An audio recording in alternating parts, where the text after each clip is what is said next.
let me introduce you to my other project.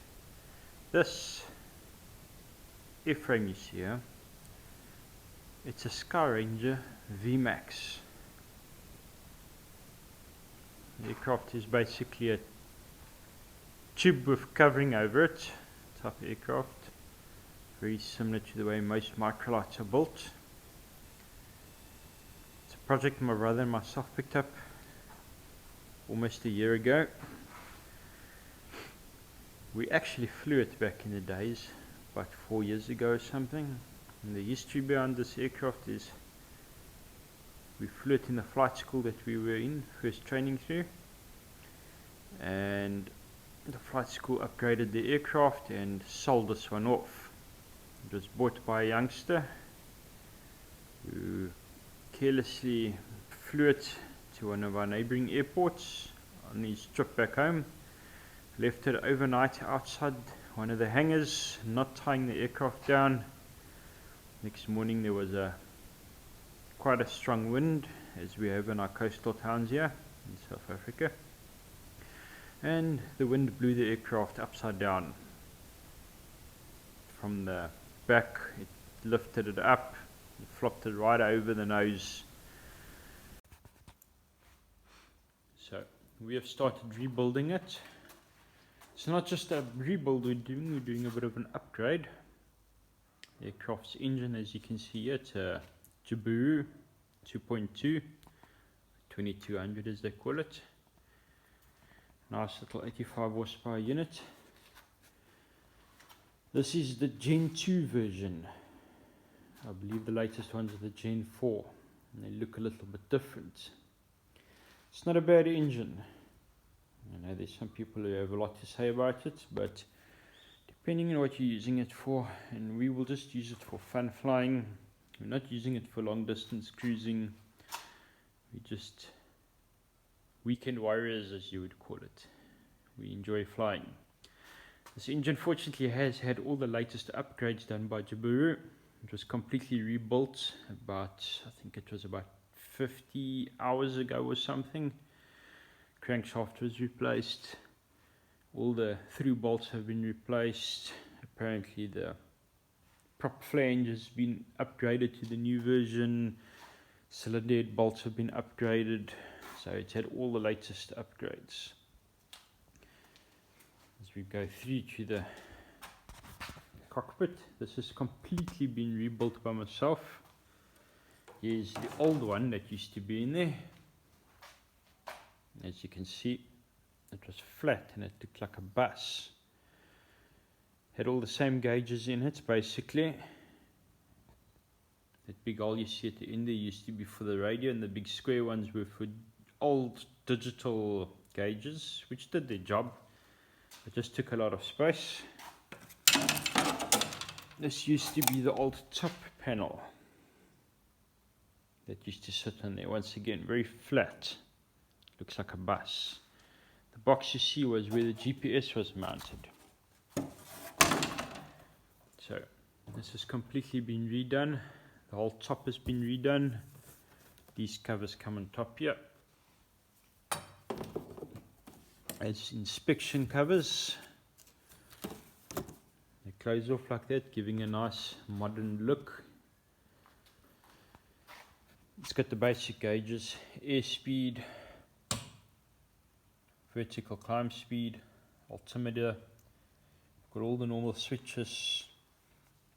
Got your mags, got a fuel pump, AV, which is for your radio and transponder, and GPS, which is just basically that. The GPS has actually got its own battery in there, so, but anyway. For aux, which we added in there, it's nothing more than for anything you might want to add on. At the moment we've got nothing more than a little USB output, which is handy for charging electronic devices. The switch I recently put in there, it's actually a spare battery, small backup battery, that's what it is. This is your radio, engine RPM, couple circuit breakers, slip and turn, 2 more fuses, and a old transponder. I've put a little cubby in there this time, which is handy for having flight logs or anything of such sort. And we have a little engine ephes, if you wish to call it that. This was actually very well done by my brother. He's very clued up when it comes to his electronic things, and he's built our own one. So basically it tells all the stuff. It tells exhaust gas temperature left and right, cylinder temperature left and right, oil temperature down at the bottom, and oil pressure here. It's got voltage there, outside air temperature. It's got a timer which runs, and you can clear it out at any time, which is a handy thing to have, especially if you want to time your flights or distances between points. And then it's got an engine timer. This engine timer will basically start up the minute the engine runs, and when you switch the engine off, it shuts down. Otherwise it's got hobs and just the usual, nothing else. You program the second thing in there. If I set it, it's just information on the actual engine running information. Tells you what the recommended idle RPM is, max RPM, oil pressure, temperature, cylinder temperatures, and so on. So we don't need to fly around with a placard the whole time, keeping an eye on those things. Here's your magnetic compass, which has now been mounted at the top. It used to be down at the bottom. Center console is completely new. I built it. It never used to have it there.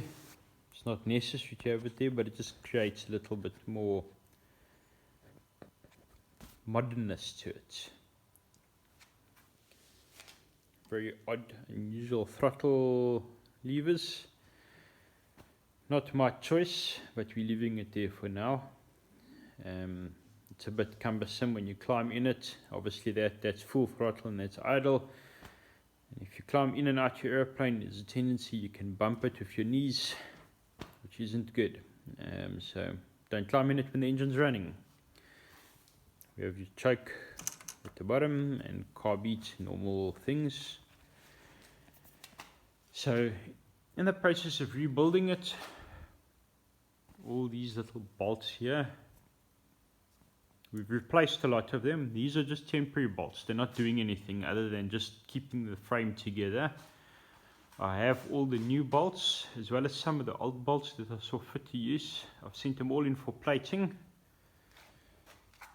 Same with the bolts down here. These are just temporary bolts in here. Nothing's permanent. They all will be replaced.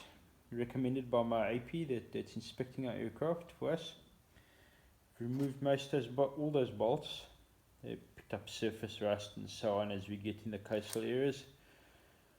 So some bolts are being replaced with new ones, as per recommended on the manual. Some of the other bolts, they're completely fine, except for they're going in for new plating. The rest of the frame here is all fine. Going back to the tail section now, I've completely stripped it once again. These bolts that go through these areas,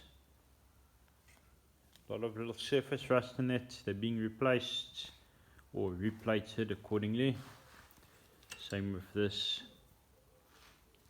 The aircraft's cables are all fine, nothing wrong with them. Cleaned them up. Some of the turnbuckles are being redone. And here are the elevator fins. Basically I'm just cleaning them up.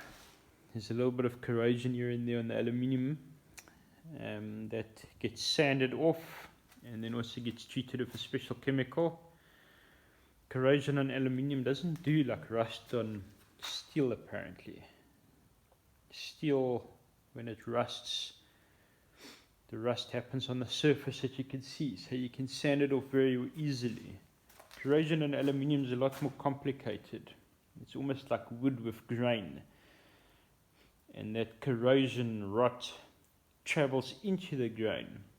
So even though you sand off what's on the surface, as you can see, I have done this over here. This is just a very light surface corrosion, which was fortunate.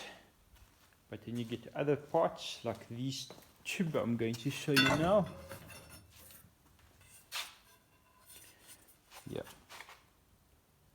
that you can see nicely what it does there. And this is, you can actually see it's etched its way into the aluminium.